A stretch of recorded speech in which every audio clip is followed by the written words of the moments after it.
I've managed to pin him down with a great amount of difficulty in his own backyard, Muzaffarnagar, on this cold winter morning. And Jayant's area of influence, if you call it, or his constituency, goes to vote in the first phase of Uttar Pradesh polling, which is on the 10th of February. So there's not much time. Jayant, welcome. Thank you for speaking to India Today. बहुत शुक्रिया, आपने आज तक से भी बात की। जयंत जी, मैं पहले उसी से शुरू करूंगी। मैं जैसे आ रही थी, मैंने आपको देखा, आप इतने सारे अपने सहयोगी लोगों से मिल रहे थे। बहुत पता नहीं कहाँ से लोग आपसे मिलने आए हैं यहाँ पर। बात करते हैं लेगेसी की, विरासत की। आप ग्रैंडसन हैं चौधरी चरण सिंह के, आप पोते हैं उनके, आपके फादर हैं चौधरी अजीत सिंह। बहुत हद तक वैचारिक, अगर आप बोलें तो रियासत भी है आपके पास, जो आपके ग्रैंडफादर और फादर से आई है। आपको लगता है कि ये चुनाव आपके लिए, खुद के लिए, जयंत चौधरी के लिए ऐसा चुनाव है जो आपकी खुद की चौधराहट साबित कर पाए अगर आप जीते तो? चौधराहट का के जो मायने होते हैं कि पगड़ी आप एक को बांधेंगे, लेकिन जिम्मेदारी सामूहिक होती है। यानी समाज के सभी लोगों का उसमें हाथ होता है और भागीदारी होती है। ये मेरी जो अंडरस्टैंडिंग है चौधराहट की, वो है। और इसलिए ये चुनाव सिर्फ मेरे लिए व्यक्तिगत तौर से महत्वपूर्ण नहीं है। बहुत सोच और मंथन के बाद मैं इस बात को कह रहा हूं, और ये बड़ी गंभीर बात है कि ये देश के अस्तित्व के लिए चुनाव है। और खास तौर से जो वर्ग किसान है, जो कमेरा वर्ग है, जो मेहनत करता है, जिनके साथ न्याय नहीं हुआ है पिछले कई वर्षों में, आज उनके अंदर एक विशेष चेतना जागी है। वो चाहते हैं कि हमारा संगठन आगे बढ़े। तो इसलिए ये चुनाव तय करेगा, ये फैसला करेगा कि जिस तरह का अभी आपने किसान आंदोलन देखा, अगर हम उसका कोई राजनीतिक निष्कर्ष ना निकाल पाए या उसका पॉलिटिकल हम संदेश मजबूत ना कर पाए इस चुनाव में, तो सारी चीज फीकी पड़ जाएगी।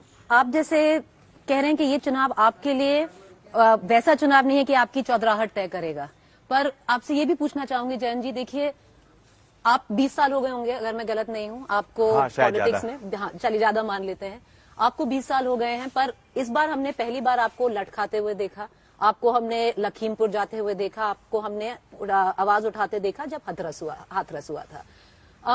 पहली बार आपको लग रहा है कि जैसे सुना जाता है, और इसमें कोई बुरी बात नहीं है, चौधरी साहब का छोरा क्या अब इस चुनाव के बाद अगर जीता तो खुद चौधरी साहब बनेगा? ये टाइटल्स हैं, ये तो सम्मान है, ये जनता तय करेगी क्या वो देना चाहते हैं। मुझे उनके बीच ही रहना है और मेरी अपनी एक जिम्मेदारी है। जैसा आपने कहा, जो विरासत है वो अकेले मेरे लिए नहीं है संभालने की, सबको संभालना है, लेकिन मैं भी उसका एक अंग हूँ और इसलिए मैंने बड़े अपने आप को डिवोट किया है, बड़े समर्पण भाव के साथ मैं इसमें जुटा हूँ। जयंत जी, अभी जैसे 2 दिन पहले आपने इसका उत्तर दे दिया है, पर मैं फिर पूछूंगी क्योंकि ये सवाल अभी भी है, बहुत लोग बात कर रहे हैं इसके बारे में।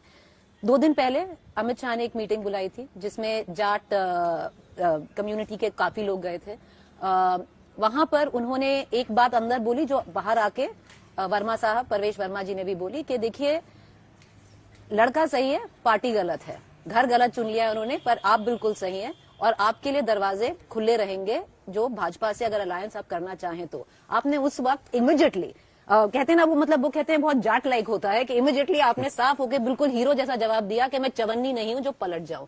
थोड़ा जल्दी नहीं बोल दिया? चुनाव बहुत लंबा है, अभी तक तो चुनाव हुआ भी नहीं है, क्या पता क्या उसका क्या आंकड़े आए, क्या रिजल्ट आए, क्या पता जाना पड़े।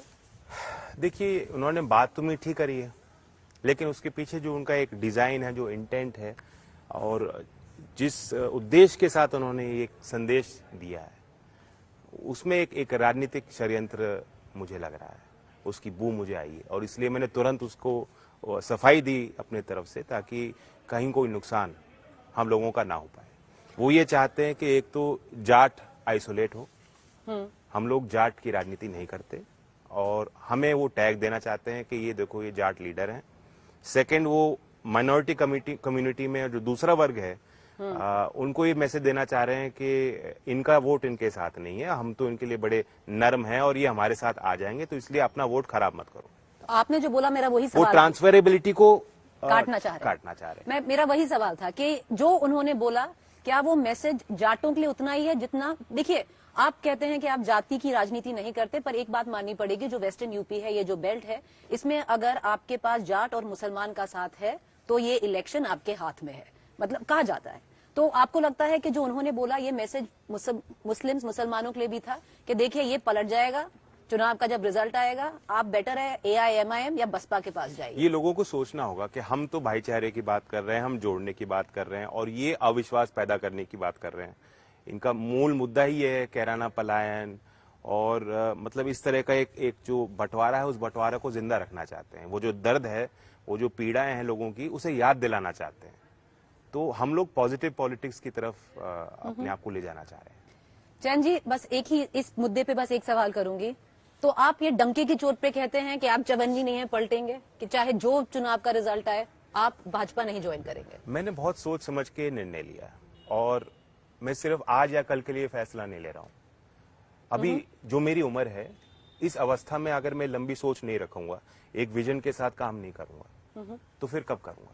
अगर मैं आज जोखिम नहीं उठाऊंगा तो 60 साल की उम्र में मेरी वो अवस्था नहीं रहेगी, वो हिम्मत नहीं रहेगी शायद। तो बहुत ही धैर्य के साथ और बहुत ही विवेक के साथ हमें फैसला लेना है। मैंने जो निर्णय लिया है वो मेरे वर्ग के लिए, मेरे लोगों के लिए मैं मानता हूं अच्छा है और लंबे समय तक हमें फायदा मिलेगा। और सिर्फ यूपी नहीं जी, हमारी योजना, हमारी थिंकिंग ये है कि जो किसान की एक उनको लगता है कि हमारी कमी है राष्ट्रीय मानचित्र पे, राजनीतिक गलियारों में किसान की पूंछ कमजोर हुई है। तो मैं चाहता हूं कि हम अपनी पार्टी को वहां उस मुकाम तक पहुंचाएं, वो एक वायबल प्लेटफॉर्म उनके लिए बनाएं ताकि उनकी आवाज बुलंद हो। तो यूपी के बाद और स्टेट्स में जाना चाहेंगे? ऑफ कोर्स, राजस्थान में ऑलरेडी हमारा प्रेजेंस है, राजस्थान में हम सरकार में भी शामिल हैं और हमारी योजना है कि राजस्थान में एक जो वैक्यूम है लीडरशिप का, उसको भी हम लोग एड्रेस करें।